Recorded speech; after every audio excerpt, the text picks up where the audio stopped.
Alors bonjour à tous, bienvenue sur dailyfx.fr, bienvenue au Good Morning Euro Dollar. Nous sommes le lundi 8 août 2016. Vincent Gann donc pour ouvrir la semaine, on va faire le point sur alors déjà un agenda économique assez léger cette semaine. C'est aussi la fin de la saison des résultats trimestriels aux États-Unis. Par contre, vous n'avez pas manqué la nuit dernière les chiffres du commerce extérieur en Chine. À nouveau très décevant, fort recul des importations, importation de pétrole au plus bas depuis 6 mois. Et donc à nouveau un dollar canadien sous pression, un prix du pétrole sous pression, et un marché d'échange qui reste influencé par le tout dernier rapport sur le marché du travail aux États-Unis. C'était vendredi 5 août et il était très bon, et donc le dollar reprend sa marche en avant, notamment face aux devises européennes. Voilà, donc ça c'est pour l'introduction.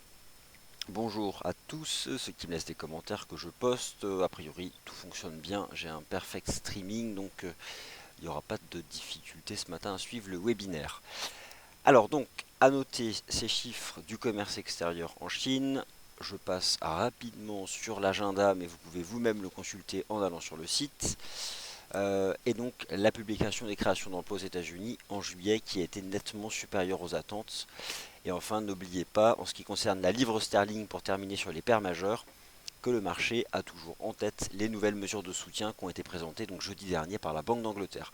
Donc tous ces éléments fondamentaux sont assez limpides à comprendre et permettent d'envisager des stratégies, et je vais revenir donc sur les stratégies principales qui ont été proposées la semaine dernière. Alors je commence par ce qui est le plus ancien, la livre sterling, mise sous pression donc par ce qui était en partie attendu par le marché, la baisse du taux principal de la Banque d'Angleterre. Ce qui n'était pas attendu, c'était le renforcement à tous les niveaux du programme de quantitative easing de la Banque d'Angleterre, un des plus vieux programmes d'ailleurs. Et donc, toujours, selon moi, la meilleure stratégie qui consiste à acheter l'euro GBP, qui était donc sur cette ligne de tendance, c'était la semaine dernière.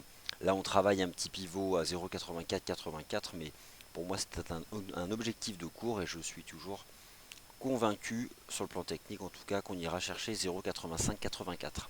Alors, le GBP USD lui aussi s'était mis en difficulté technique déjà lorsque la Banque d'Angleterre avait baissé ses taux. Donc, laissez-moi juste retrouver le chart.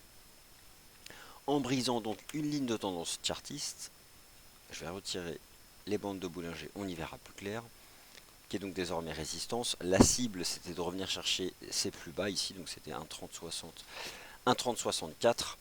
Bon, on peut estimer que suite à la publication des chiffres du marché du travail aux États-Unis, le marché a basculé en dessous, et donc là, je pense que sur le plan technique, la prochaine cible baissière, c'est le cours d'ouverture de ce grand corps ici du 12 juillet.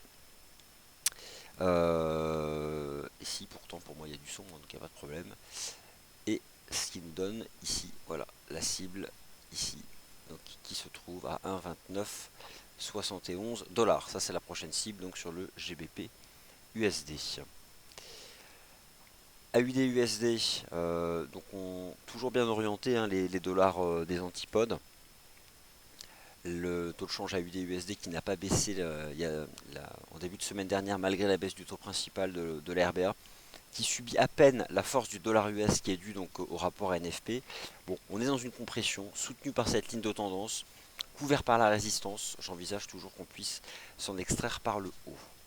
L'USD Yen qui a tenu donc ses récents plus bas, que vous pouvez ici voir en cours de clôture. Voilà, donc en cours de clôture ici. Et donc qui se reprend, soutenu par le dollar US. Bon, là aussi, pas de signal technique majeur, mais le fait qu'on ait tenu les récents plus bas, qui est donc cette zone comprise entre 100 et 100,56 yens, permet d'envisager au moins une remontée en direction des 102,80. Là, je ne parlerai pas d'une tendance, mais bel et bien simplement d'un rebond technique. La tendance, ça reste quand même celle ici, qui est bien cadrée par le canal. Voilà, ensuite, donc là, l'USD c'est bon, le NZD USD c'est bon, l'euro dollar, on va en parler donc rapidement, je vais juste aller le chercher, il est ici. Euro dollar en données hebdomadaires, bon, il n'y a pas de tendance sur l'euro dollar, c'est ce que montre bien ici le RSI Weekly, il n'y en a pas depuis longtemps, depuis mars 2015. Elle est malgré tout devenue légèrement négative, enfin baissière cette tendance depuis la fin du mois d'avril dernier. D'abord essentiellement la force du dollar US, et puis bon surtout la Banque Centrale Européenne qui a continué de renforcer donc son action, et puis la différence macro entre les États-Unis et la zone euro, notamment en ce qui concerne les taux d'intérêt du marché. Techniquement parlant, la semaine dernière, le dollar US reprend la main suite donc à ce rapport NFP. On rejette sous la moyenne mobile à 20 semaines ici sur l'euro dollar. Bon, je pense que là on est parti pour aller chercher les récents plus bas. On rebascule ici sous les 1,1116, qui était une cible d'ailleurs technique que je vous avais proposé lorsque le marché avait construit cette structure ici en avalement baissier, donc, qui associe ces deux bougies japonaises, celle du 2 août et celle du 3 août. Donc on est toujours en train de rejoindre les objectifs de cours de cette structure. Voilà. Alors, je vais juste aller chercher la target. Hop. Voilà. Donc on les fait petit à petit. En fait, ce que je fais, c'est que j'ai projeté l'amplitude de la structure en utilisant ici les expansions de Fibo. Donc on a fait le 0,618, le 0,764. Bon, vous voyez qu'on petit à petit continue de se replier en direction, on retrace donc l'avancée ici qui n'était pas du tout une phase de tendance. On est resté bien positionné sous cette oblique. Donc là, bon, bah déjà je pense, je ne serais pas surpris qu'on a cherché les plus bas. Il n'y a pas de chiffres majeurs aujourd'hui. Il y avait malgré tout les chiffres de la production industrielle en Allemagne, bon, qui sont à peu près légèrement meilleurs qu'attendus. On n'attend rien aujourd'hui de nouveau. Donc au final, lorsqu'une journée comme ça est caractérisée par l'absence de nouveaux fondamentaux, le marché continue de réagir aux fondamentaux les plus récents et les plus importants, qui sont donc les mesures de soutien présentées par la Banque d'Angleterre, la publication des créations d'emplois aux États-Unis et les chiffres du commerce extérieur publiés en Chine la nuit dernière. N'oubliez pas cette semaine, en ce qui concerne les banques centrales des devises qui vous intéressent, c'est la Banque de réserve de Nouvelle-Zélande qui doit suivre le chemin pris par celle d'Australie, à savoir une baisse de taux. Techniquement, c'est surtout le dollar US là, qui agit, qui a repris le dessus.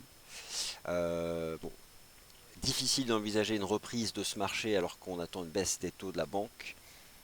Rappelez-vous, pour la Banque d'Australie, ça l'a fait au moins baisser de 80 pips dans la foulée. Certes, derrière, on s'est repris, mais il y a quand même eu un choc de volatilité. Donc en l'état, si la RBNZ fait ce que le consensus attend d'elle, on devrait continuer de balayer ce range technique ici entre 0,69 et 0,7320.